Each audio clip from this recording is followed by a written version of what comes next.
As Claire said, I'm Libby Hughes. I'm the Research Fellow for the Eating Disorders Program, which essentially means I coordinate the research program that we're doing, which includes mostly the randomised controlled trial. That's our largest study at the moment. We're also looking at some other research programs as well. So we're doing a study with siblings at the moment. We've been involved in a multi-site study on genetics as well. So there's a few other research programs that we're trying to get involved in as well, but the RCT is really our main focus and takes up most of our time. What are we talking about today? Is the RCT. I'll talk a little bit about our program and about and touch on FBT, but I'm hoping Lindsay will cover that in a bit more detail in her presentation. So just to introduce the Eating Disorders Program at Royal Children's to you a little bit. It's a multidisciplinary program, so we have nursing, paediatrics, psychiatry, psychology, researchers, social workers, dietitian, pretty much everyone. And we are employed across multiple parts of the hospital as well. So the Centre for Adolescent Health is mostly where I'm based, and our paediatricians are based. We also have the Integrated Mental Health Service, which a number of our clinicians like Lindsay are based. Consultation liaison and the Department of Nutrition. So a lot of different departments all coming together to provide this service, which obviously is really rewarding, but at the same time very challenging as well. And on top of that, we have other organisations involved. I myself am employed with the University of Melbourne, and we have employees from the Murdoch Children's Research Institute. Daniel Lagrange, of course, comes from the University of Chicago. And we've also had the involvement of Catherine Loeb from Mount Sinai Medical Centre, so she provides some of our clinical supervision as well. The main parts of our program are the multidisciplinary assessment clinic. So this is a one-day assessment that we run once a week, assessing a family through the full day, so they complete a number of standardised clinical assessments with the research staff, and then complete assessments with the paediatrician, psychiatrist, dietitian, and one of the family therapists as well. So it's a long day assessment, and at the end it's addressing what the diagnosis is and where treatment is recommended from there. We have the inpatient unit, so 3 East, where people will be admitted if they're medically unstable, and of course our outpatient program.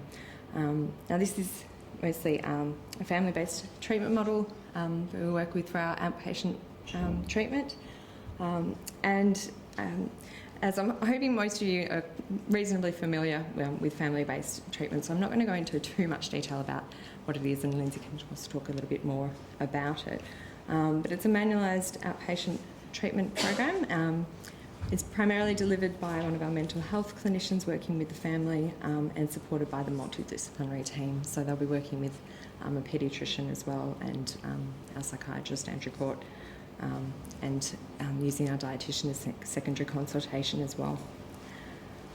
Family-based treatment has a number of key principles. The ones that I've mainly highlighted here are that it's one of the key ones being that no one's to blame for the development of the eating disorder.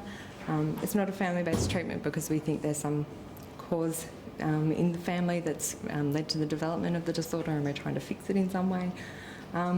It's really an agnostic view of the cause of eating disorders, and it's really focusing on the family because we see them as the best resource for bringing about recovery. There are 3 phases of family-based treatment. So in the first phase, it's about parents really stepping in and taking control of the young person's eating, deciding what, when, how much they eat, doing meal supervision, and essentially what's called the refeeding phase, and we're trying to gain weight in that phase and get eating patterns back on track.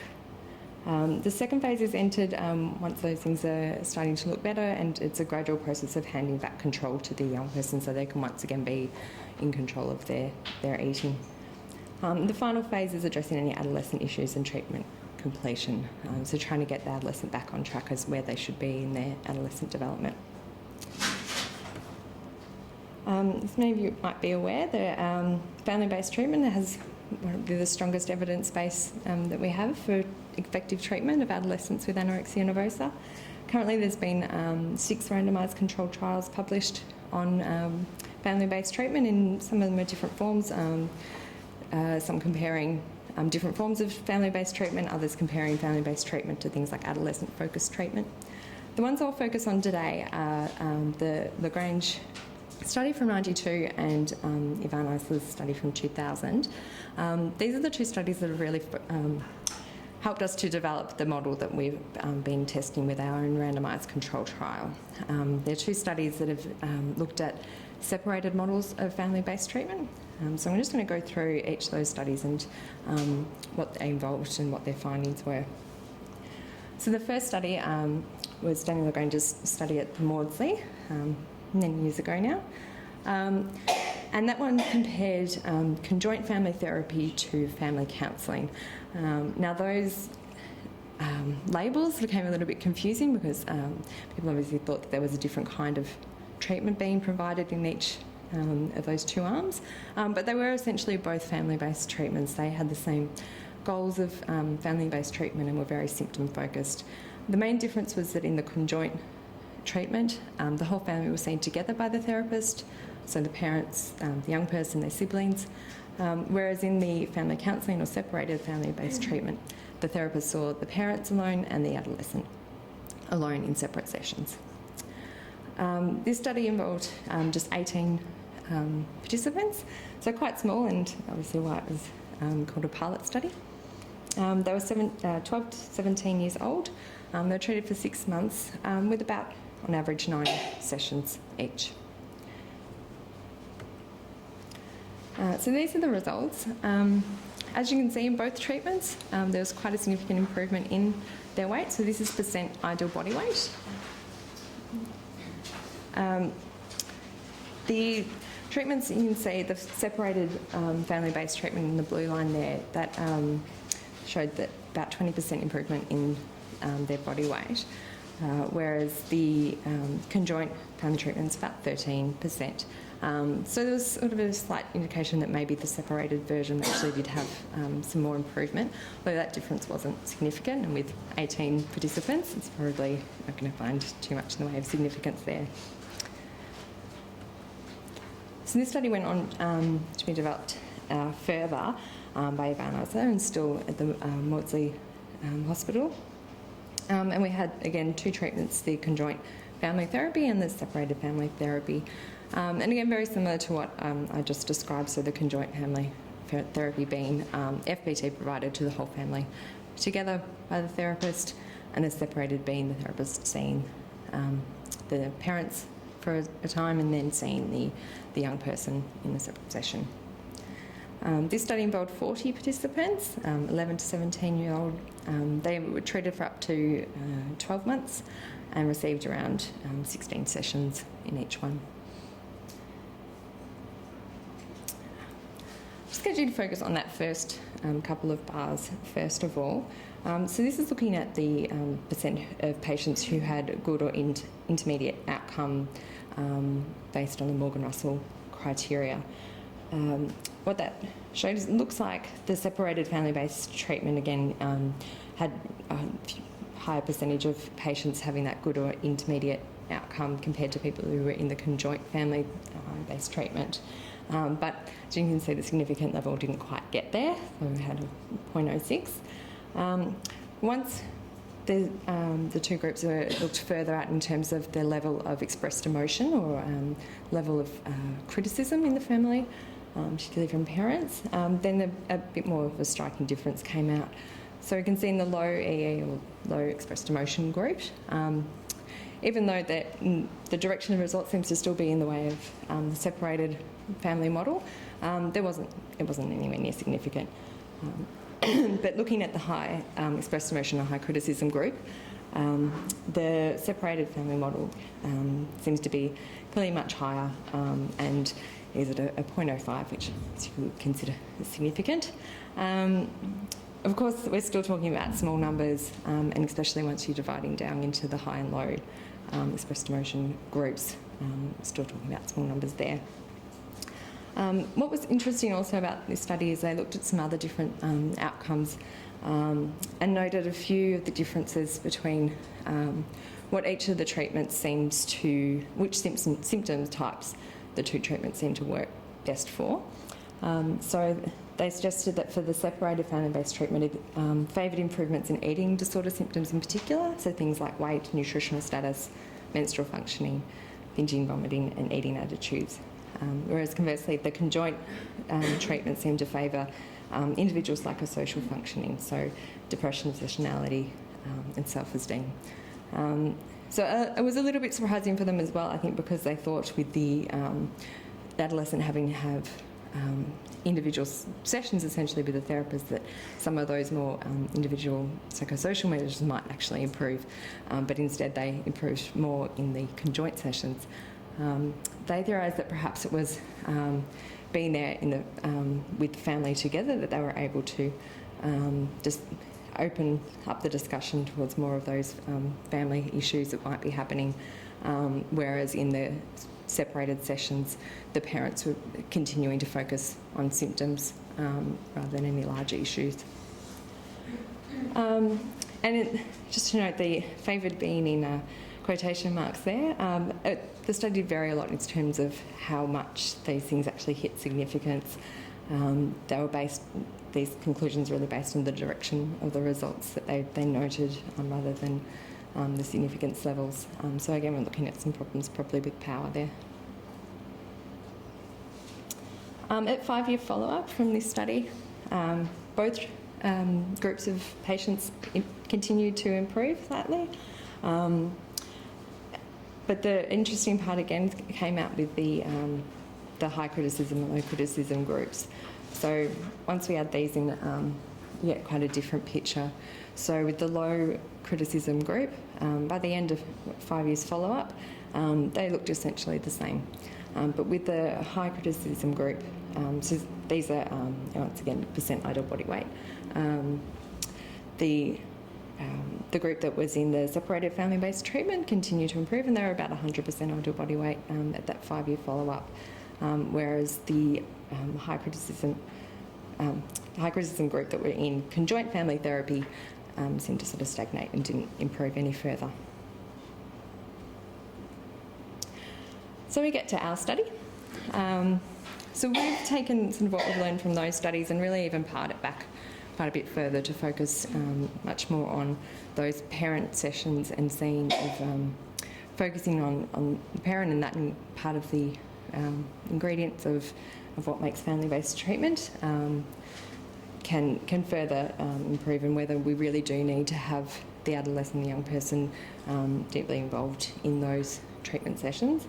So we compare family-based treatment as per usual, where the whole family comes to see the therapist together, so again parents, young person, siblings. And we compare that to what we call parent-focused treatment. So in this, the young person, the parents will come along, the young person will go and see one of our nurses, and they'll check their weight, and they'll do what we call brief supportive counselling. We don't say it's individual therapy as such. They just check in on their mental status, see how things are going, how they're coping with things. If they think there's a need to address anything further, so perhaps if their mood's dropping, they can have them scheduled in for review with our psychologist. But that sort of session takes around up to 15 minutes, and then the parents go on to see the therapist for their 15-minute session. So obviously in that one as well, the siblings aren't involved at all. So the treatment we do is over 6 months. We do 18 sessions. This just shows the outline of what we do. We've actually started having the first 2 sessions we do in the first 2 weeks, so 2 sessions a week, so it starts off quite intensely before spacing out weekly, fortnightly, and then 3 weekly by the end. For this study, we're recruiting between, it was July last year we started, planned to recruit 96 participants. We'd estimated that we would have a recruitment rate of about 2 a month, which would bring us to June 2014 for the end of recruitment phase. We've actually been ahead of schedule, which is always nice and a bit surprising sometimes. So at the moment, where we should be at probably around 24 or so participants. We've actually just randomised about 35 now, and quite a few of those have finished up treatment now. So it's good to ahead of schedule, but lots of work for us.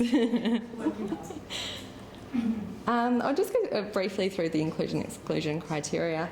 So we're seeing 12 to 18-year-olds, they have to be living with at least one parent or guardian, meet DSM criteria for anorexia nervosa, and we just exclude the amenorrhea criteria based on the fact that it's just been found so often to be quite an unreliable predictor, and will of course be dropped in the DSM-5. And we also include EDNOS AN, so typically these are people who don't meet the weight criteria for the 85% of ideal body weight. So we include up to 90% ideal body weight. For very tall adolescents, we do allow even a little bit higher than that, but essentially most of our participants have to be under 90% of ideal body weight to enter the study. The family, of course, has to be available for the 6 months of treatment. We also have a number of exclusion criteria. I won't go through all of those, quite standard, I think. We'll go through is how some people come in to be in our study. So most of these come through our assessment clinics, what I described earlier, our one-day assessment clinic that we run each week. At the end of that, if they're eligible to take part, we'll tell them about the study, and if they refuse, they can go on to treatment as usual, which actually looks pretty much exactly the same as what I've described to you. So they can still do the parent-focused treatment if that's what they would like to do, and they'll receive 6 months of treatment. If they're ineligible, it's the same again. They can just have treatment as usual that way. Once they're eligible and they're consented to take part, then we randomise them to one of the 2 treatment models. We do that randomisation, it's stratified by severity, and our severity categories are for high and low, with high being for patients who are under 80% of ideal body weight, have been ill for more than 12 months and have a comorbid diagnosis as well. We have a number of assessment points along the way. So the assessment clinic that people come along to, that forms our baseline assessment. Occasionally we'll have people as well who present not through the assessment clinic, but they'll have appeared on our inpatient ward, and we can do their baseline assessments while they're an inpatient. We do a mid-treatment assessment at the 3-month mark, and then one at the end of treatment, and we'll also be doing 6 and 12-month follow-ups. Those interviews basically involved the eating disorder examination. We do the mini-KID, which is the mini neuropsychiatric interview to cover any comorbid diagnoses, and we do the Cybox and YBC-EDS, which measure obsessions and compulsions, and a number of other measures that we do in writing as well at the same time. So the written questionnaires we have at baseline and each of the interview points. We also have a number of measures that we do fortnightly for the first 3 months. This is a period where we think we're going to see sort of the most amount of change, so we're really tracking that closely to see how things are changing, and I'll go through what the key things we're looking at there are. The first of all are outcome measures. The main ones are their percent of ideal body weight, what their dietary restraint score is on the eating disorder examination, and their binge purge frequency. So the moderators and mediators that we're interested in, so obviously we're not just interested in how well people do and how well they do across each type of treatment. So the moderators we'll be looking at to see, similar to whether the maternal criticism moderated the earlier findings, we'll be looking at that again as well, along with any comorbid conditions, the severity of their illness, obsessionality, borderline personality traits, parent psychopathology, with measure of therapeutic alliance, and also perceived suitability of treatment, and we track those all along treatment. There's also a number of mediators, so things we're looking at to see if these change through the course of treatment, and if it might be some of the process and mechanisms through which the treatment is working. So we assess self-esteem, the Rosenberg measure, depressive symptoms are measured with the Children's Depression Inventory, affectivity with the PANAS, and parent efficacy and family functioning are also covered in there. So before I finish up, just wanting to thank our large and varied clinical research team. So we've got a few people involved there now, and some of them have moved on. We're always having new people join us as well. So that looks, I think, everybody, I hope. We also have a number of supporters and collaborators who have helped us along the way, particularly Baker Foundation, the Butterfly Foundation, who have provided some funding, and then all of our different departments and organisations that have helped us. I'm going to hand over to Lindsay now at this point, so I'm going to tell you about it. Work further.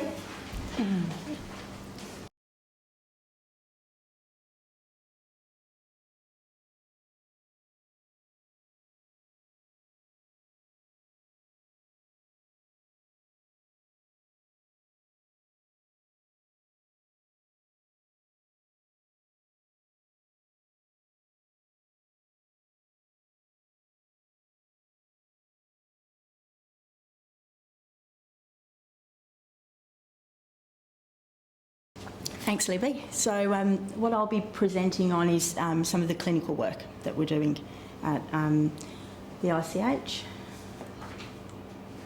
Okay, so what I'd like to talk about is the current model of care. I'll talk about two case examples, a case that's gone well in our treatment program and a case that hasn't gone so well.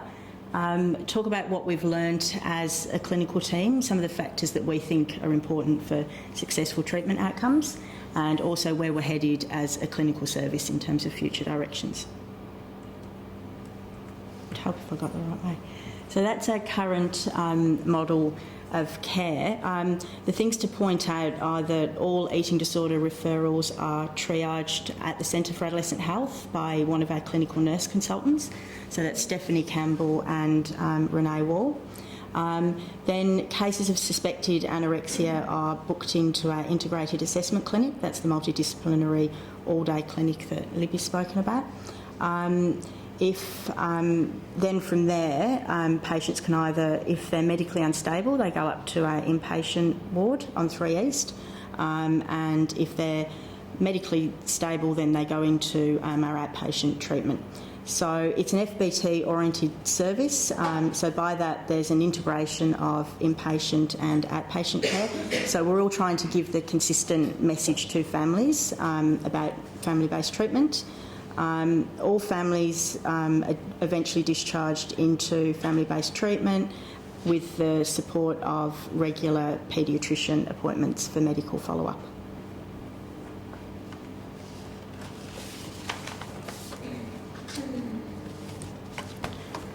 So family-based treatment has become the first-line treatment for adolescents with anorexia and EDNOS, so threshold anorexia that come into the program. We take young people, our inclusion criteria is, for the clinical program is if you're medically stable and you need to live within region, so the northwest catchment. There are contraindications for the use of treatment, so they are if a child is acutely suicidal or if there's a situation of abuse within the family. For example, if a perpetrator is living in the house, then we wouldn't obviously use family-based treatment. We see a whole range of presentations. Different, we've seen kids who've got less than 75% ideal body weight. We've seen kids who are 18. We've seen kids with a duration of illness more than 3 years, less than 3 years. So it's been fantastic being part of the clinical team because we've seen a whole range of presentations and these kids have recovered. So we feel really excited about that. The dosage of treatment that everybody gets is 18 sessions in 24 weeks. So that's irrespective of whether you are in the research trial or not. That's what we have decided to do as a clinical program, and that's based on what we've got in terms of current research that I'm not sure, did you mention this, Libby, but the difference between the fact that the 6 months dosage of treatment, produces as good outcomes. Would that be right? Yes. Yeah. We take a team, there's very much a team approach to the delivery of family-based treatment. So what we see is that the FBT clinician is the lead therapist. We've got the paediatrician as backup in terms of checking medical stability. We've got a psychiatrist on board, so if there is comorbidity and that's detected early, then or during treatment, we can access Andrew Court. We've also got a dietitian on board, so that's in cases if the family really feel like they don't know what they're doing in terms of nutrition, and the therapist actually thinks, look, it would be helpful for the therapist to have a consultation with the dietitian. We do it that way, so it's a secondary consultation, so at no point would the family meet with the dietitian directly. Okay, so that's just some of the data that we've collected, and I think the point is to say that over the 3 years that we've been delivering FBT, we think that we've got better at delivering the treatment. So we've now got more families who take up the treatment, so successfully engage in treatment, from up to 96% of families. We've got less families dropping out of treatment, so less than 20%. And we've got better in delivering a shorter duration of treatment, so from an average of 9 months and currently 6 months. We also have been analysing the data that isn't related to the ICT, so clinical data prior to the ICT, and we're seeing that admission rates to hospital have decreased as well by about 20%. That'd be right. And we're also seeing readmission rates have reduced to hospital over that time as well. We've also looked at the percentage of ideal body weight that kids come into the program at, and that's around an average of 85%. And then we've looked at what the average is, the mean body weight at the end of treatment, and that's 97% ideal body weight. So what we're actually finding is that if you engage in treatment and you stick with us for the 6 months, then your kid will be weight restored. That's the take-home message. So we're still trying to work out which families do well in FBT, and I think the point to make is that appearances can be deceptive, and we really don't know which families are going to do well, and we'd like to assume that nearly all families will do well. What we do know from the studies is that when there's high levels of maternal criticism and high levels of expressed emotion from the research, that may be indicated to offer a separated format of FBT. We know that if there are high numbers of previous inpatient admissions prior to treatment and a duration of illness longer than 3 years, then those kids may need a longer duration of treatment, the 12 months. We know from a study by Locke that when there's high levels of eating-related OCD symptoms, that those kids may need a 12-month treatment as opposed to a 6-month dose of treatment. And we also know from a Lagrange study that early weight gain is 90% predictive of end of treatment outcome. So that's 2 kilos in the first 4 weeks.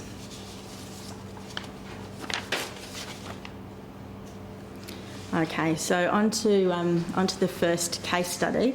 So this is a girl that I saw, and it's a case that didn't progress well, and the family dropped out of treatment, and be useful in the discussion to talk about, if anybody else has any theories about it.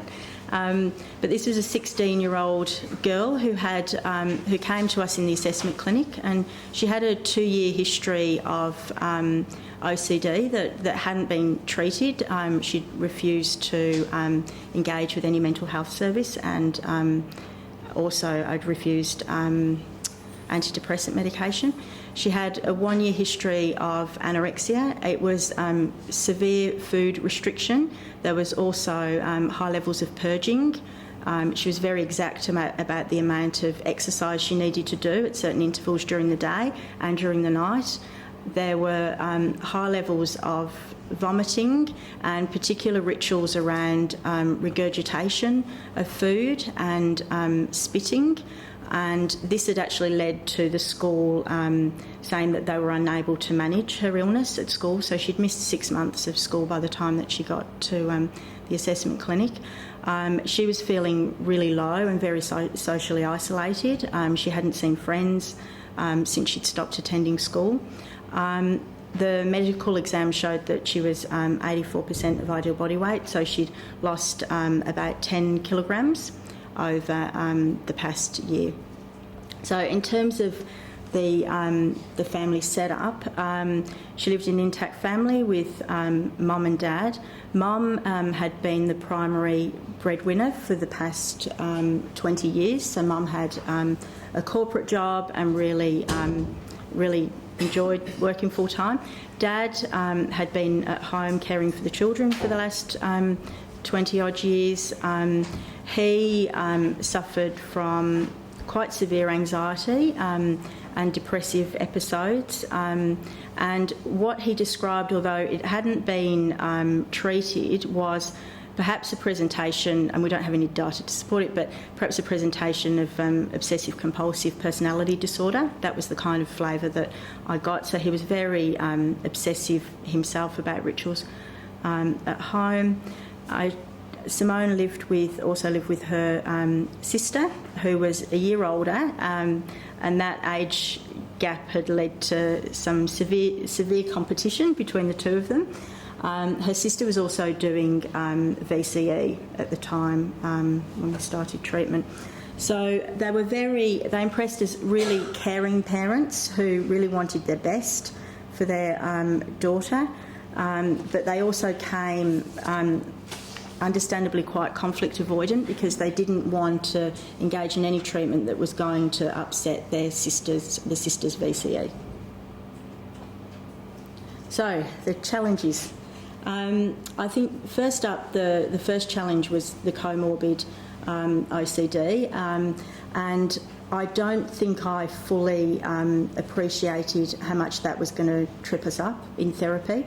And looking back, the benefit of hindsight is that I should have helped engage her with our psychiatrist early on and really looked at what we could do to support her with that. So that's one of my take-home messages. Then the next challenge, I think, right at the onset of treatment was the level of ambivalence with the parents taking on the treatment. They were of the opinion that, and understandably, because this is what historically we viewed eating disorders as, that it was the kind of diagnosis that they really couldn't do much about, that kids with anorexia, had it for 5 years, and that was going to be a chronic course of illness, and there wasn't much they could do about that. They were also ambivalent about the treatment in terms of mum was adamant from the word go that there was no way she could take time off work, and understandably too that she was the sole breadwinner and dad was too unwell to work. So I think that that was her defined role in the family, and to appreciate that. In terms of the sister, didn't want to be involved in treatment, and the parents being really adamant that their order of priorities were the sister's VCE, number 2 was mum's work commitments, and number 3 was dealing with anorexia. So pretty challenging. The way that I tried to deal with that early on was to try and raise the parents' anxiety to mobilise them to get the treatment going straight away. That actually backfired on me because it created more resistance within the family, and I think it comes down to the fact that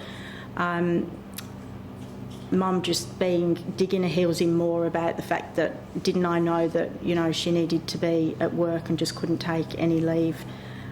I think as well what complicated things early on, and again I don't think I anticipated this enough, was the level of dad's anxiety, because what the parents came up with at the end of the first session was that Dad would be the one that would do the refeeding. So he would stay home for meals. He'd be home for meals during the day, and Mum would only help at dinner. So that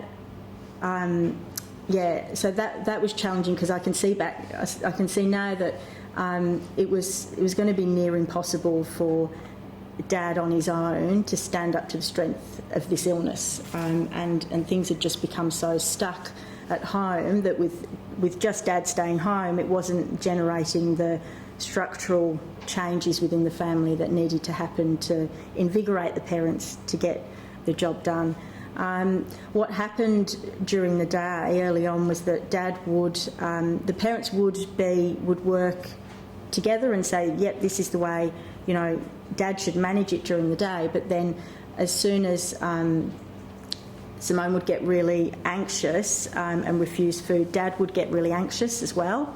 And then they would both end up in a state, and Dad would ultimately end up giving up. And instead of vomiting, we can go on the exercise bike, or, well, instead of, eating that, you can eat, the carrot sticks. So and that left Dad feeling really disempowered as well. It just disempowered him further. So that was difficult, and ultimately it meant that the parents, the strategies the parents had come up with, they couldn't apply consistently, which then ultimately meant that the parents didn't feel that they were able to take charge of the illness. I think as well, looking back, I let that kind of play out until about session 4 of treatment, and I think what I could have done differently was to put those issues on the table much earlier. So, parents have strengths and weaknesses. You've obviously done a great job with raising your daughter, but till this illness has come along, as parents, you've both got unique strengths and weaknesses. Can we talk about those, and how may they actually trip us up in this treatment? That's probably how I would have, not necessarily would have got different outcomes, but I probably would have handled it like that. In terms of system challenges, this was a case where I was working with a paediatric registrar at the centre at the time, and the registrar had told the parents, because the parents were so anxious about their child being unwell, that if she lost any further weight, she'd automatically be hospitalised. So as opposed to my message, which was, it's only if she's medically unstable will she be hospitalised. So I think in the parents' mind as well early on, the hospital became viewed as a backstop to treatment. So the parents, in a way, really believed that her going to hospital, their child going to hospital, would in fact provide her with the care that she needed. The nurses would be there. She'd get individual support there, which wasn't being provided in FB2, they didn't feel.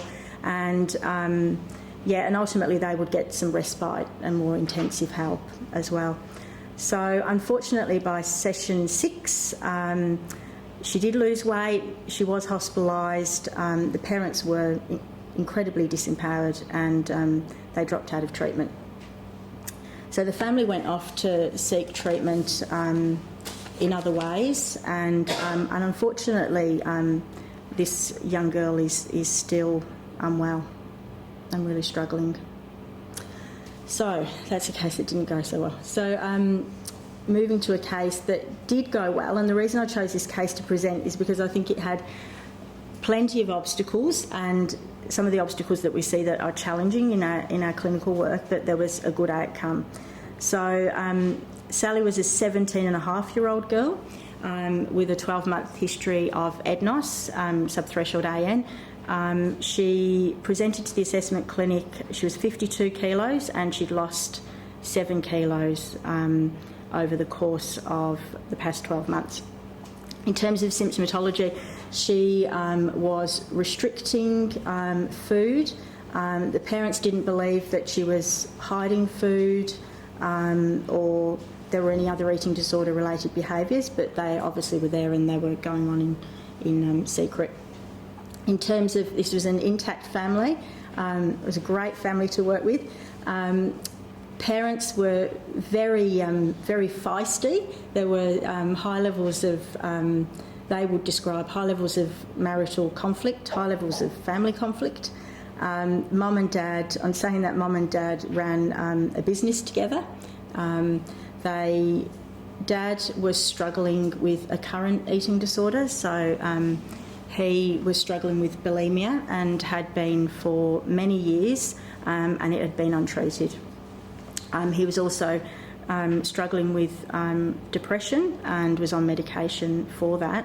The youngest sister was 9, and she had a chronic illness, and the parents were needing to take time off already to help with her program. And Sally was completing VCE. So challenges.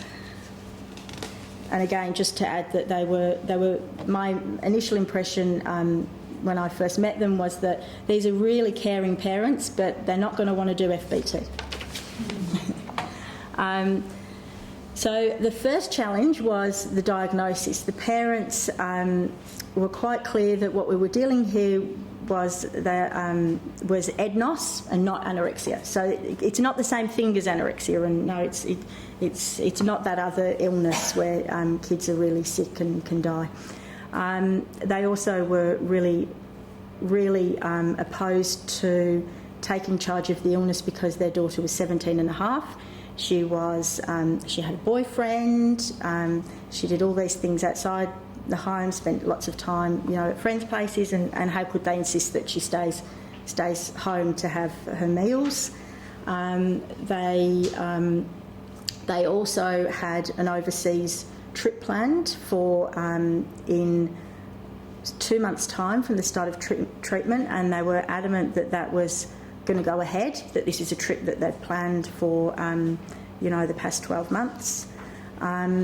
Also, Dad was really disempowered at the beginning of treatment, and the parent, Mum and Sally, had really turned on Dad since Sally developed the illness, and they essentially blamed him as the cause of the illness. They felt that because he had said to the kids, if you don't watch what you eat, you'll end up like me, and he'd suffered with obesity as well, that the kids believed that he'd scared them to death, and this is why Sally's got an eating disorder. Dad felt that he didn't know about healthy eating because how could he refeed his daughter when he didn't feel like he could feed himself? The parents said, we disagree and argue about everything. How can you expect us to be on the same word of the same paragraph of the same page about refeeding? They were also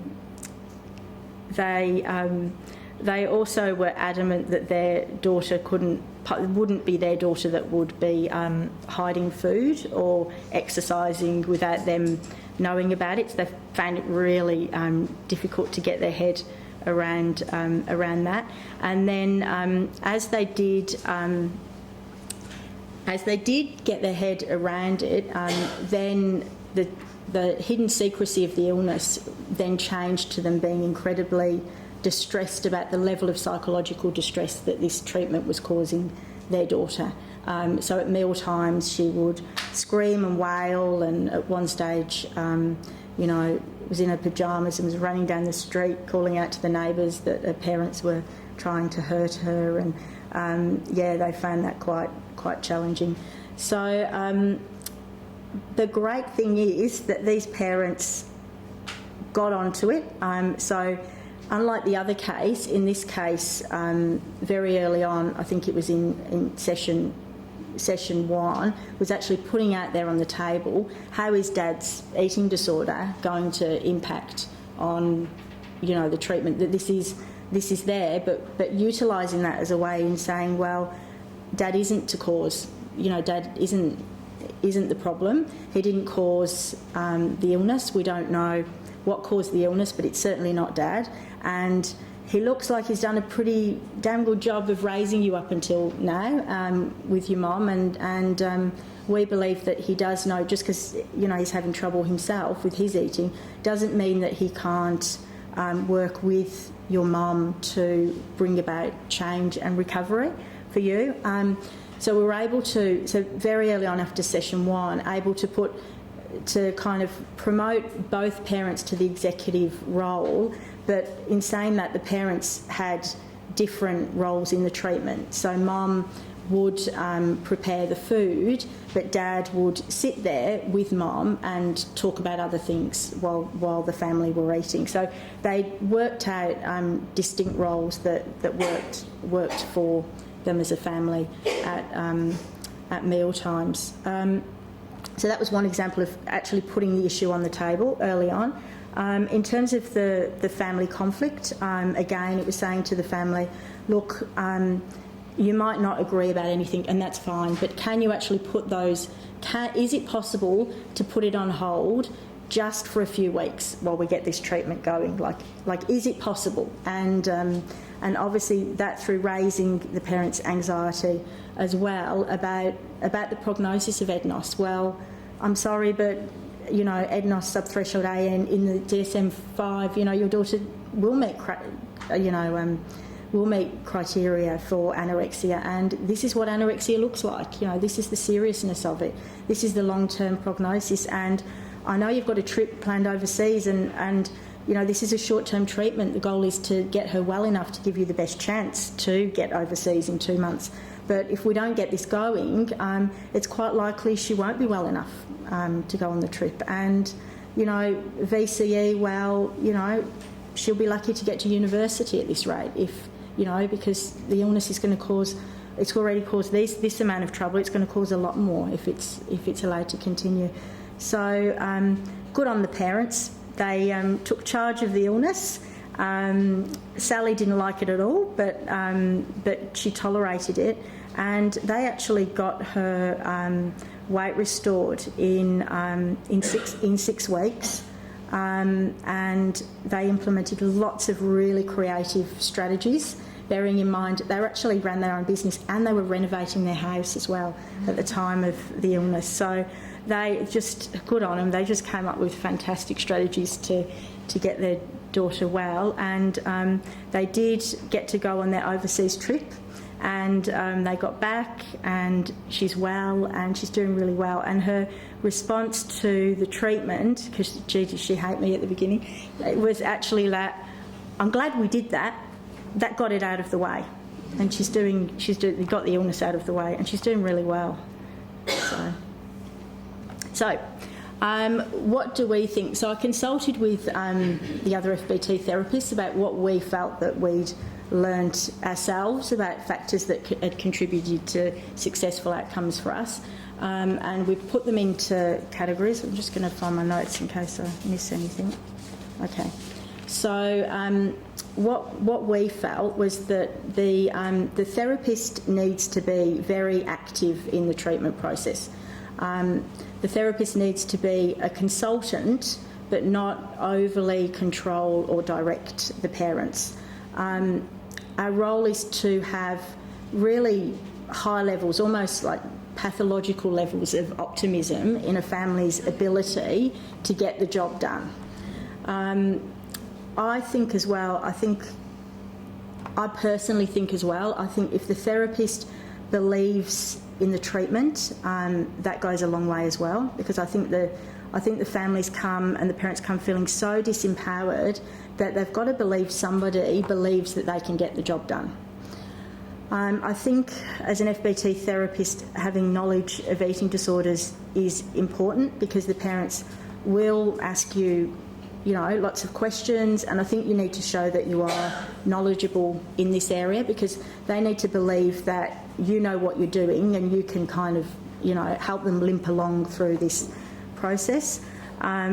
As therapists, we believe you need a high level of stamina to keep up with the intensity of the treatment. So you need to show the family that, you know, that you're in there with them, getting this kind of, you know, particularly in the beginning, to get things happening. So that's why we offer 2 treatment sessions per week early on in treatment. And finally, a strong therapeutic alliance. Obviously that's important, but we believe it's even more important at the beginning of treatment, so you can actually get things moving quickly. And some of the characteristics that we came up with that we thought families responded well to, and I'm sure you already know this, was the warmth of the therapist, genuineness, showing support and being dependable. So families aren't going to respond well if you're telling them that this is, a crisis and they need to get moving, and then you cancel the next therapy session, for example. They need to show that you're giving it all it takes as well. Okay. In terms of treatment fidelity, put there, keep your eye on the ball, and I think that's about your goal is to address weight restoration. The goal is the emphasis is on behavioural change, that's eating normally and gaining weight. And so phase 1 is really, in that respect, very routine and quite boring, about focusing on what are the strategies that they can come up with, the parents, to help with the refeeding process. At the same time, being very respectful and supportive of their adolescent child, but at all times not negotiating with the illness. I've put there, leave other issues until weight restored. That's about can the parents delay other issues until the young person is less psychologically and behaviourally engaged with the illness. So, lots of parents will come saying, well, we really think she needs individual therapy, so that kind of thing. We'll say to parents, look, it's a really common concern of parents. Can you put that aside for now and give this a go? And when she's physically healthy, she'll have enough glucose going to her brain that the individual work, if it's indicated then, will be more useful. But then there are other issues, the obstacles that come up, like, for example, Dad's eating disorder, that needs to be addressed. How that needs to be spoken about and addressed. And I should actually add, the lovely thing about that other case was actually Dad felt so empowered in his role in getting his daughter better that he actually went on to get treatment for his own eating disorder. So that's really significant as well. And I've just put a note there about supervision to improve competency and quality control. I think that's more about, for me, when I started out in this treatment, I wasn't getting regular supervision, and I think you can end up as a therapist feeling just as disempowered as the family if things aren't going well. And it is really helpful to have what we set up, and we would do this whether we had Daniel LaGrange involved or not. We're fortunate enough to have supervision with him, but to actually have an hour a week to talk about 3 cases and reflect, even if it's in a peer support capacity, to work through what is actually happening, what are the challenges, because I think there are significant process issues that happen in these sessions as well, and you need the opportunity to debrief as a team about that. So I think we've already covered most of this, but the parents taking charge, taking on a leadership role. As I said, the FBT therapist is a consultant. What I also say to families is, FBT is the map, not the territory. You as parents are the ones that, I got this from Isla, you as parents are the ones that need to go home and, navigate all these turns and potholes and everything else. The parents need to work together, and as an FBT team as well, we came up with what does that actually mean? Yes, it means being on the same word of the same page, but we came up with the parents need to cooperate, be able to cooperate with each other. The parents need to be able to mutually support each other. The parents need to be able to be consistent in the message they're giving, and the parents need resoluteness in that they will and can get this job done. So parents come up with their own strategies. So we will say to families, if they're really, really stuck, we can say, well, other families have tried X, Y and Z. Would that work for you? It may work, it may not. So you can give families ideas. It's not a case with FBT of constantly going back to the parents, well, what do you think? Well, what do you think?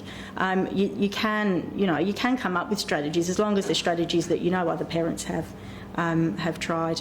At all times being respectful and supportive of the adolescent.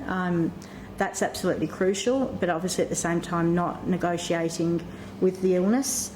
I think parents have a really important role with if the treatment is providing high levels of distress to their child, then you need to work in the sessions and help empower the parents with how they're going to manage that.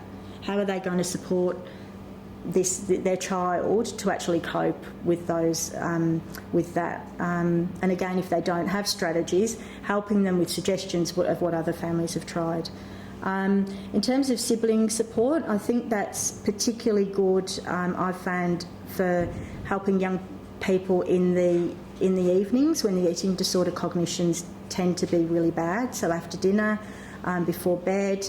On saying that, you're going to find some siblings where the prior to the illness, these siblings didn't get along, like in the first case with Simone, where the sisters never got along. So it's unrealistic to expect that sister to suddenly want to support her sister.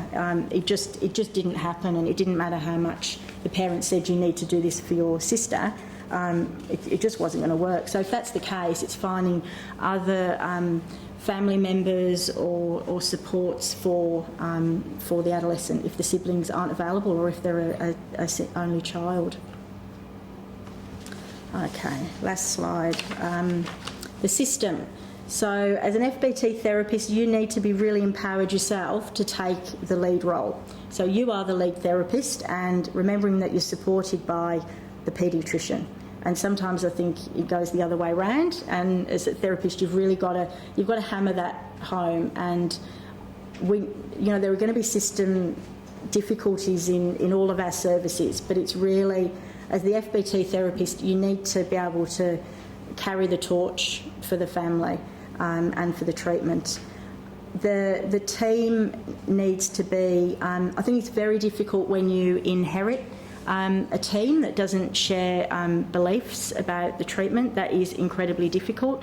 The only thing I can think to say about that is regular communication. So whether it's emails, phone calls, meetings, making the time to give the paediatrician or whoever else it is involved with the family that regular feedback about what you're doing and why you're doing it and what you would like, how you would like the support of the paediatrician with that, or the doctor. As a team, you need to provide a consistent message about treatment. The treatment team is trying to mirror what the parents are trying to do at home, really. So I don't think we can expect parents to give a consistent message if we can't as a treatment team. And the final one is expand your team as required. So as the lead therapist, you've got the support of the paediatrician, but then, like for example with the case with Simone and the comorbid OCD, get the psychiatrist on board early on. You need access to a psychiatrist. If the family are really, particularly if you get to, this has happened where you get to phase 2 of treatment and the kids are still, if this happens, exponentially gaining weight, and the parents are saying, we really don't know now what to feed her, that's where you can consult with a dietitian and get that input as part of the treatment. If the parent's got a mental illness that isn't being addressed and they do need support for the depression, add the parent's mental health provider into your team. So you're kind of adding, people to your kind of to your team. Okay.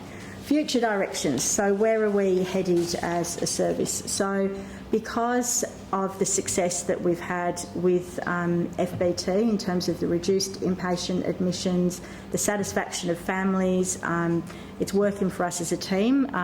We essentially want to be able to do it more.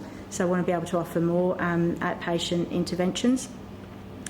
We particularly as well in relation to bulimia, we say who's seeing those kids and how can we help them, and we also know that for the 20% of families that do drop out of FBT or don't gain weight early on in treatment, What can we do to help them? Are there more intensive and innovative approaches that we need to be developing? And that's where, as a service, we are brainstorming and working at the moment about developing FBT Plus. So what does that look like? Is it more sessions? Is it videotaping sessions and having parent coaching after the sessions? Is it identifying comorbidity earlier and then providing individual support for those particular young people? Is it multifamily work? Is it parent groups? So those are the conversations that are happening within our team at the moment. And that's it. Yes.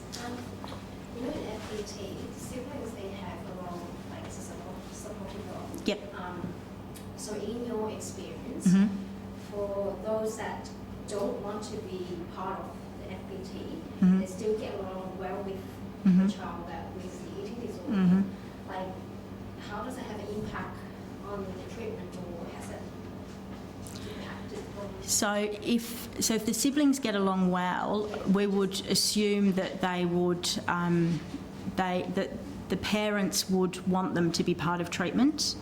So we initially would say, siblings are expected to come, and we would encourage the parents to get the siblings to come early on in treatment. So do you mean if the parents couldn't convince the siblings to come?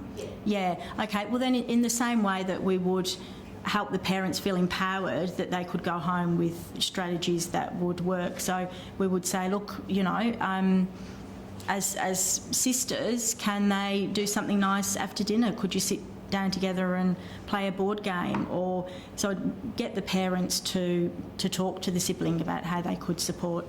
Yeah. I'm interested in the impact that the assessment clinic has on therapeutic alliance, Mm-hmm. given that there's a whole care team there, Mm-hmm. and that the FBT clinician is not necessarily held to talk in that assessment clinic, Mm-hmm. per se, because there's some of those people.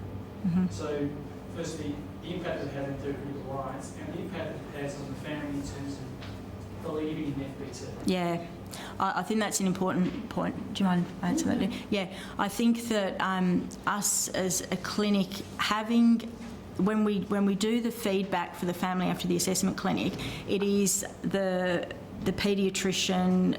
We've got everybody in there. So we've got the researchers, we've got the clinical nurse, we've got the psychiatrist, the paediatrician, and the mental health clinician, the FBT clinician who's done the assessment.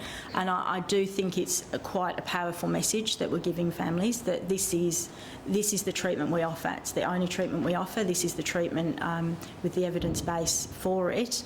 And we used to early on kind of offer the treatment, and I think we've got better now at saying, well, this is what we do, this is what you need to do as a family, and here's your appointment time for a session in a few days. So it's automatically almost tripping the family up in a good way, that they're like, oh, well, and they engage within a few days of treatment from quite a full-on assessment clinic as well, like your daughter has got anorexia and this is what you need to do.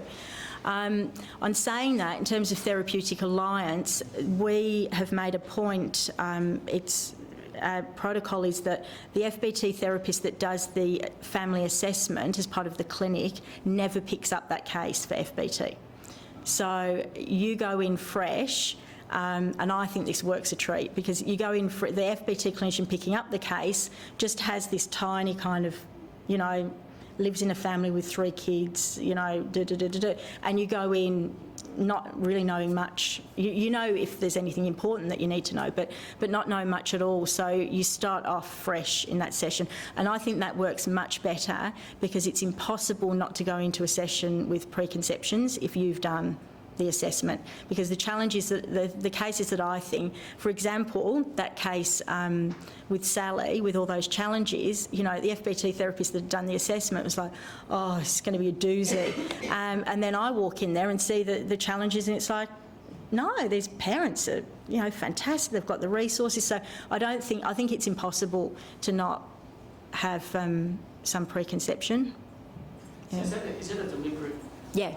Yeah, It's not. we decided that, the FBT clinicians decided that we thought that worked better, because almost like you're not a consultant. If you go in there having done the assessment, you've already built that kind of therapeutic alliance, and you know that, when the parent was 6, this happened to them or whatever, and it's a different. I don't think you can go in there with the power that you need to. That's just my experience. Yeah, might not be like that for other people.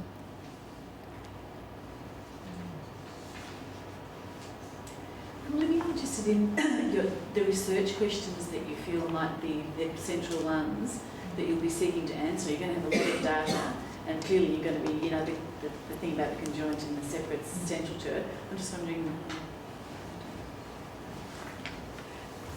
So do you think more on the mediator and moderator? Yeah, just anything else that you think you'll be looking at besides Yeah, well, obviously want to see particularly if there are particular types of families or particular presentations or patients who are going to be more suited to one treatment over another. So we can eventually be able to see families and be able to advise them as to which kinds of treatments might be best suited for them. And then also looking more deeper at the mediators will be interesting as well to see whether there are inherent changes in the family functioning, for instance, or in the young person's self-esteem that kind of occur over the course of treatment that aren't the target of the treatment at all, but whether they sort of happen along the way, and maybe also contributing to that young person getting better. So there's lots of different research questions that we're interested in. Can I add something as well? I think as well from a clinical perspective as well, it's a fascinating trial because it's a stripped down version of FBT, the PFT. So there's no family meal. As a therapist, you only get to ever see the parents. So the burden to the therapist and in dealing with anorexia, anorexia doesn't come into the session with you in PFT. You just got the parents. So what we find from it is, might be another way of some families responding better to that particular model. And is it easier for the therapist? Am I allowed to say? Is that therapist bias? Anecdotally? Anecdotally, oh yeah, it's a hell of a lot easier. I mean, the difference is, I'll tell you, the difference is as a therapist, you can go back to back all day doing parent sessions, whereas after an FBT session, I don't know about anybody else, but I'm just like, anyone want to go for a coffee? It's like, I need half an hour off between sessions. So I think in terms of, which is significant. I feel really excited about that as a clinician because it might mean that more people feel able to, take up and deliver the treatment. Yeah. Can I ask a question? I'm jumping in, I know, but it's sort of related because you're on that topic. I was thinking one of your first things you talked about moderators and mediators and the research that showed it was actually high maternal criticism and there's a problem. And I was interested about what about paternal criticism? And with that, I'm just with your comment about whether that makes a difference and what about paternal criticism. And then when you're doing parent therapy and knowing anybody, you don't see it actually in the room, the high E that goes on. How do you actually deal with that, or how do you think that will translate in work? Yeah. With the high EE, because I did think about that, but it does come out in phase 1. You do know what's happening because you're doing such a detailed analysis about a meal that's gone well and a meal that's gone poorly. So as a clinician, you do get a really good picture of that. About maternal criticism, I think what is really interesting is Westmead are going to publish some results that shows that it's therapeutic alliance with the mother. Is that right? Having the mother on board was absolutely critical to good outcomes. And I would say that anecdotally as well, because for me, I found it much easier to get dads on board than getting mums on board.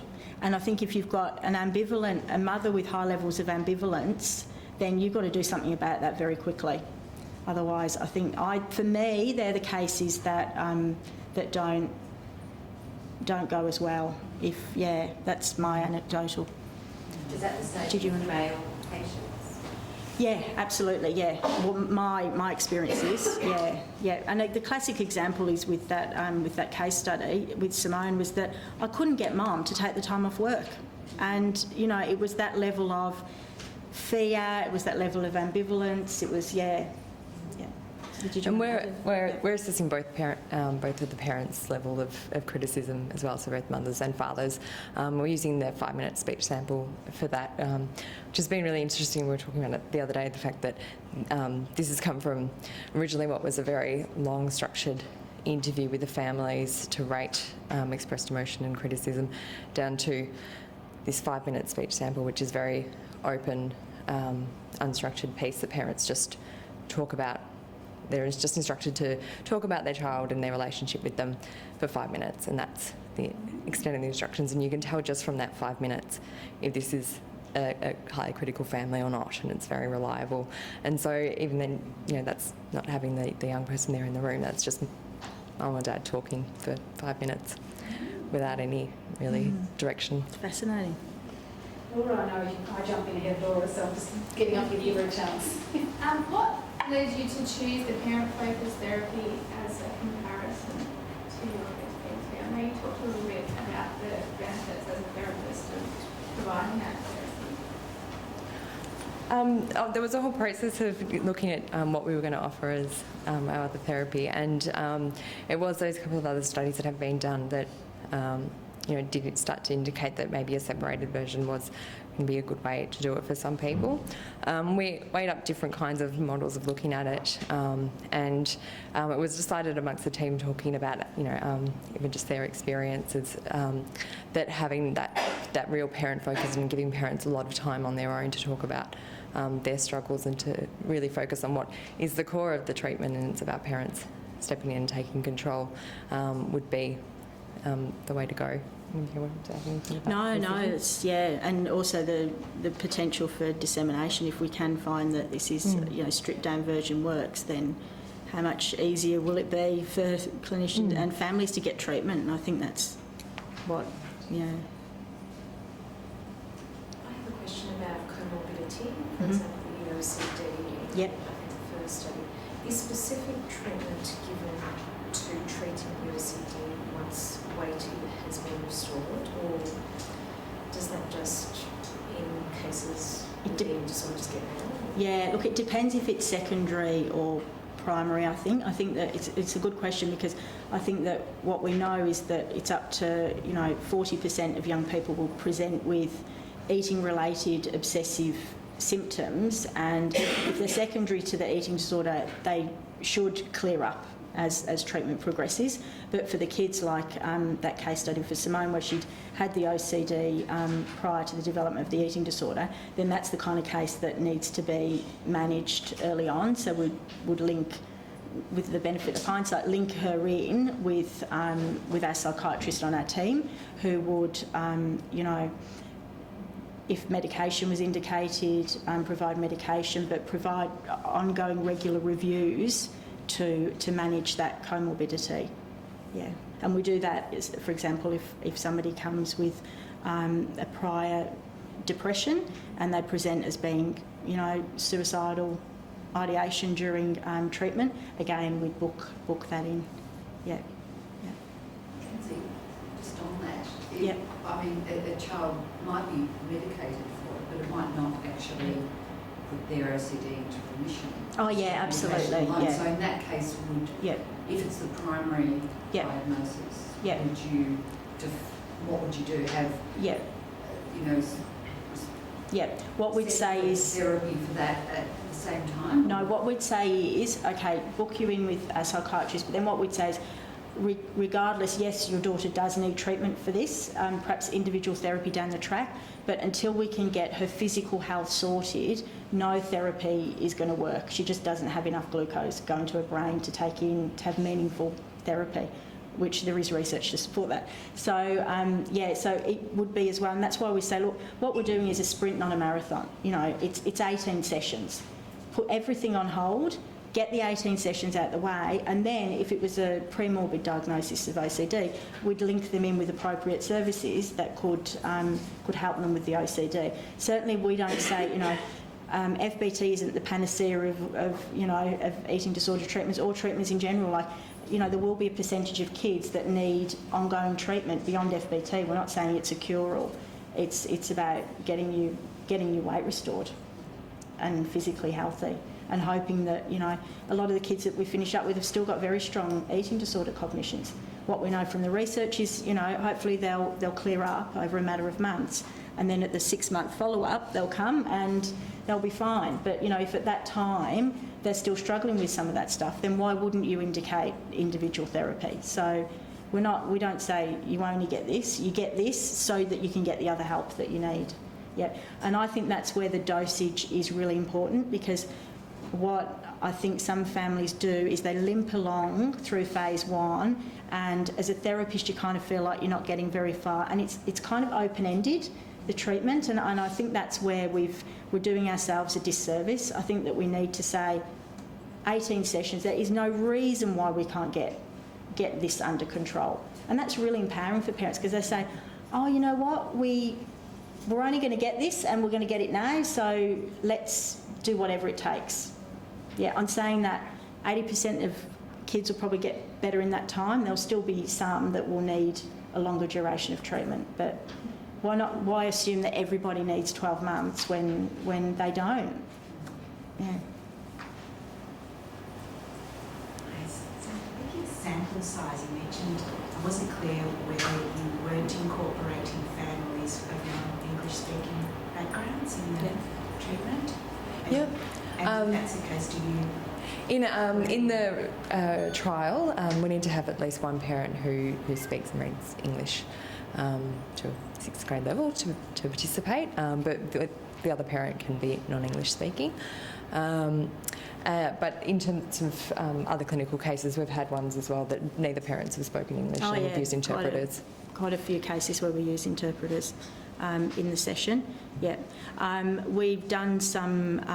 We've had an education. There are some interpreters that we can use effectively, and they're the ones that we've given some training to, in a way, some preliminary training, and there are other interpreters that it's been a disaster.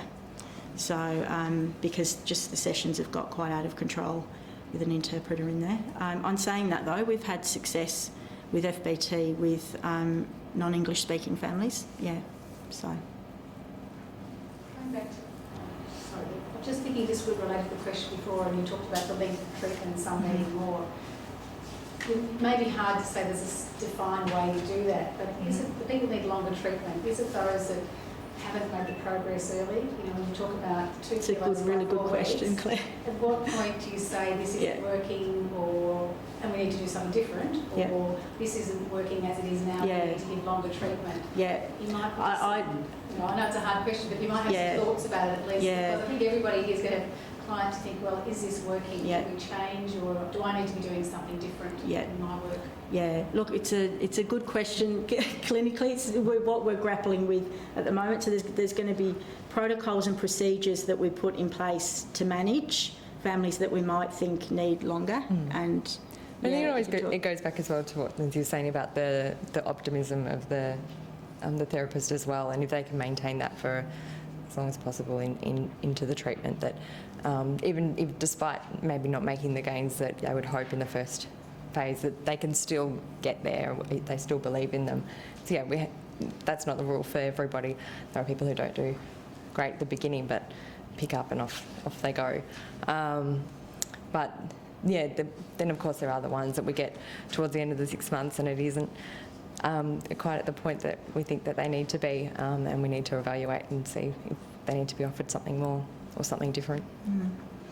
And I think I don't think we know yet, and that's why this research will be really good, because we've got data on the families that do drop out. We haven't had many, but there will be some, so we'll have that data, and then we'll also have data on the families, and there have been a few of those, small amount of those too, that didn't respond for the first 6 sessions, 7 sessions, and then at session 9 they just go, whoa, okay, it's like it's on.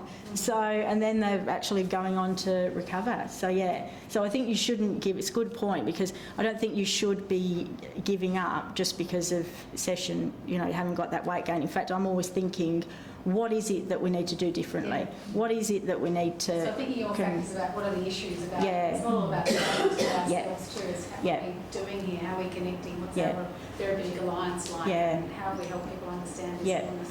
Yep. Clinically, anecdotally, my experience has been with the ones that get better later, they're the ones who have had a chronic course of illness. So in both cases, they've been kids who have had disordered eating for longer than 3 years. So the parents have got really stuck in that way of accommodating the illness, and I think they just needed longer.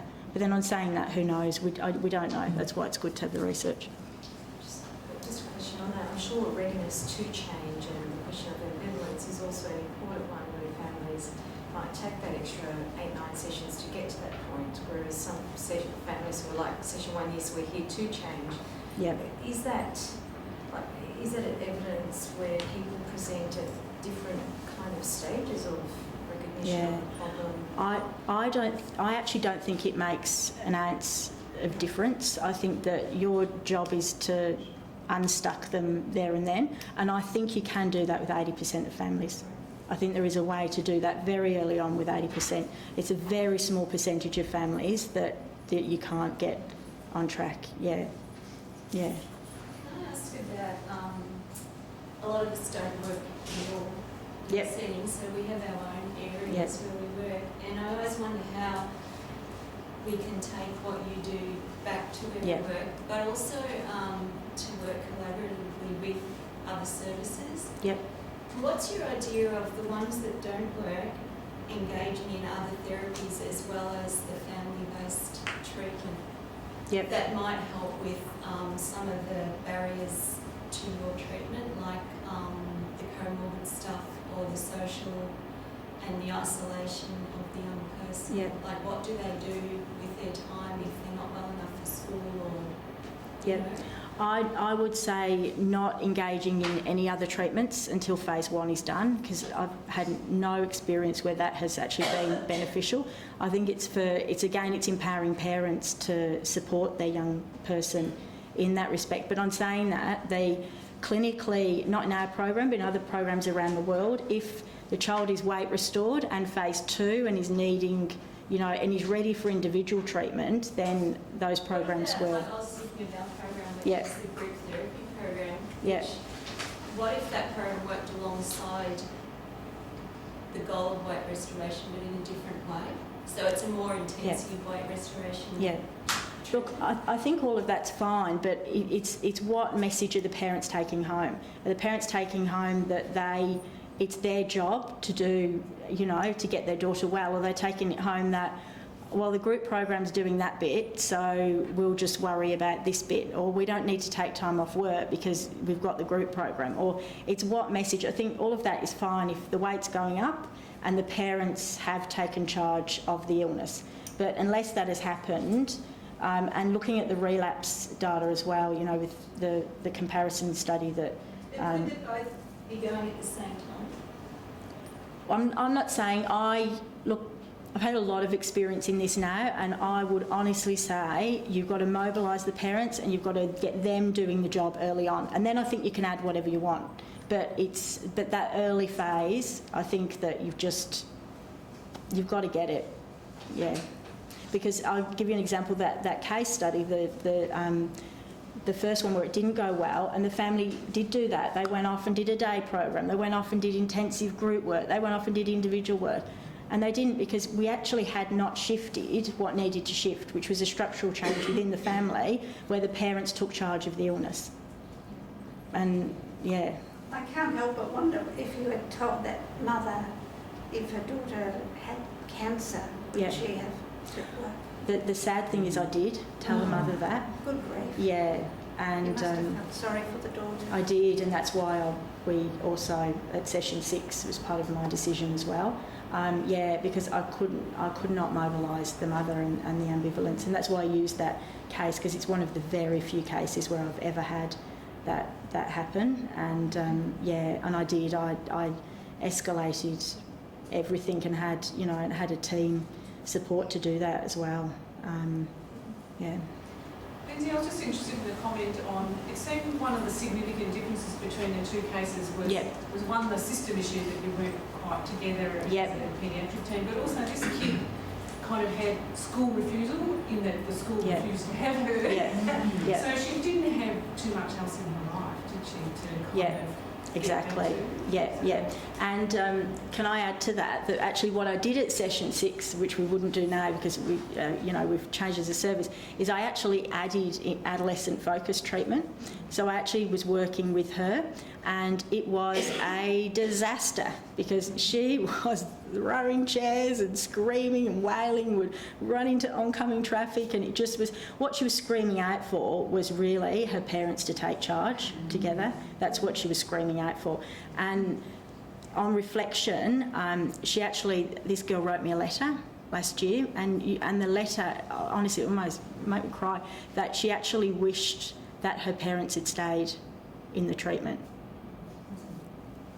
And I think that speaks volumes, that she so didn't want the treatment but so desperately did want to get better.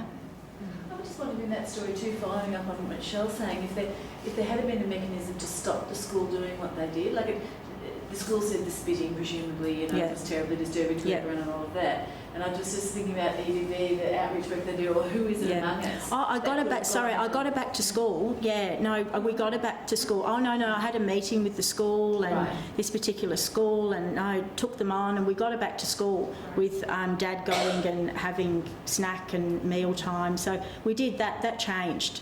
She was back at school. Sorry, I didn't add that. Have you had any examples where you've had grandparents or aunts and uncles or other family members take this sort of major role? And how does that work?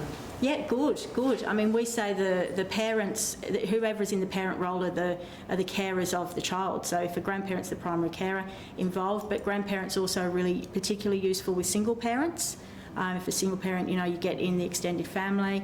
Used grandparents where mothers in particular have had active eating disorders themselves during treatment. The role of a grandparent can be really helpful in that, in actually preparing the meals. The parent can still have a really active role in sitting down and supporting the young person at meal times. But so I think they're vital. I think we say to parents, now's the time to bring in the troops. Like whoever you've got to support you, now's the time to do it. Bring them all in. No, but you don't want too many either, but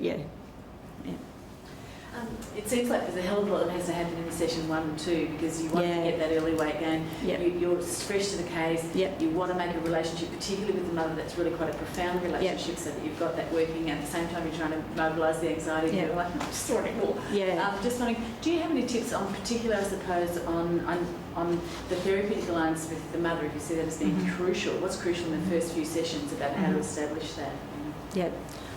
I think you've got to play the part as the therapist. I think you've got to go in there and be really convinced yourself that this is life or death. This needs to happen, and if they're not acting concerned, you start acting concerned.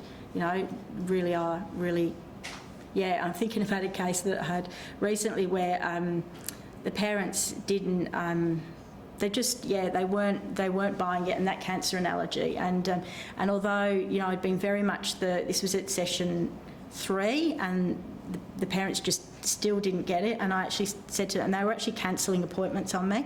And I said to the mother in particular, and the dad was sitting back in the session, the mother was sitting forward, and I said to her, "What is it going to take for you to realise that you need to treat me with the same respect," because she was cancelling these appointments and saying, "Oh, I'm not going to listen to that," with the same respect that you would treat an oncologist? I said, what is it that you need to realise that although I'm part of your team, I'm like the oncologist, and I'm telling you that this is a size, it's actually a size 3 tumour at this stage, and if you don't listen to what I'm saying and get on board with this, it's going to be a size 5 within a matter of weeks. And she actually and she's finished the treatment too, and she actually said to me, she said, "My God," she said, nobody's ever spoken to me like that before. I needed that. That's what she actually said. I mean, it helped that, I should add, and she won't mind me saying this, but she's an attorney as well. So I felt like, so you've got to match, you've got to find, I think what I'm trying to say is you've got to find what's going to work for the family. Like, obviously I wouldn't say that. That's a really particularly unusual thing to say, and in a way, you know, kind of elevate yourself up there. But as much as I would elevate myself up there quickly, I'd come back down quickly as well. So you've got to find what's going to work for that family, and that is I think it's your clinical judgment. That's where therapist judgment does come in, I think. The 6 months that you are taking, does that complete the whole 3 stages? Yeah. It's Yeah. amazing. Yeah, and it's a relief for the therapist, it's a relief for the family.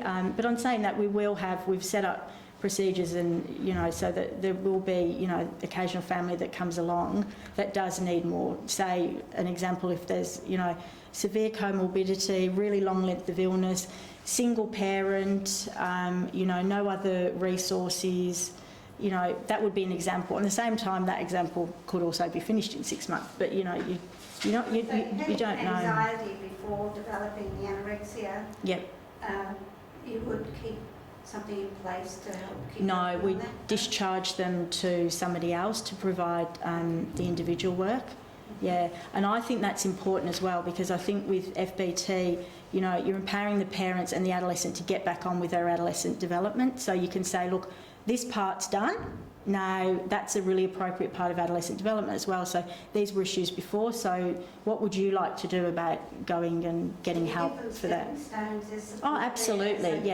Yeah, like a really good handover. Like there's a kid recently I was working with, generalised anxiety disorder, and she wanted some work to help with that. So we'd link them in with the individual therapist. There's proper handover in place. So we don't just say, see you later. You mentioned that some of your adolescents come out still with quite strong eating disorder cognitions, and I'm wondering if the research, what sort of follow-up you've got built into that to look at whether they have relapses? In terms of the research side of things, we would do the 6 and 12-month follow-ups after they've finished treatment. So they're all their standardised assessments. They also stay in contact with the paediatrician often as well. So they'll automatically see a paediatrician again at 6 months at that point.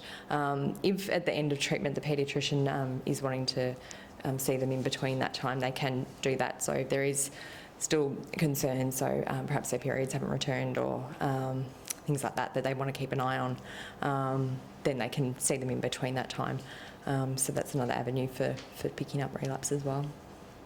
What sort of is the average age of the patients coming through, the adolescents? Mean age of the clinical data prior to the trial is a mean age of 15, but we've had them as young as 8 and up to 18, and with a range of percentage of ideal body weight going down to 68%.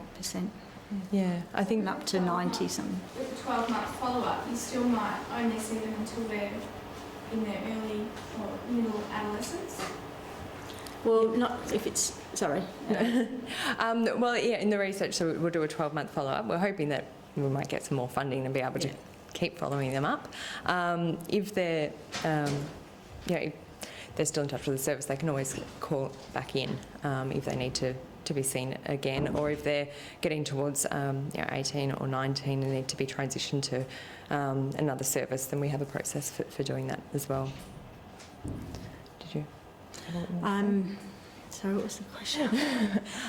Was there anything else that is part of that? No, but following up, they are regularly followed up clinically, but also as part of the research. I think that's really important that we continue to follow up these kids. Yeah. I asked a question that asked what I've seen a lot in our work around the state, both in running FBT training and offering our consultation, about when people are really trying to use FBT and people really they're not taking on the model. Like you've got in your model, some people might not even take it off the start, or really it's not for them. Is there anything you can share in your wisdom about what, there might be many factors about why it's not the fit for people, but about what else to do? Because that's what people would say to us, see, what else do we do if family-based treatment isn't working? Is there anything next best you've found, or is it really very much just so individualised with the client's particular circumstance? I would go back to the data that we had, because that's how we would have felt 3 years ago with the 70% uptake.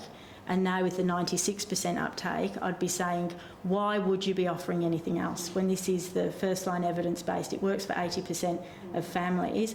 I would say to families, I'd be doing you, and I have said this, I'd be doing you a disservice if I recommended something else to you.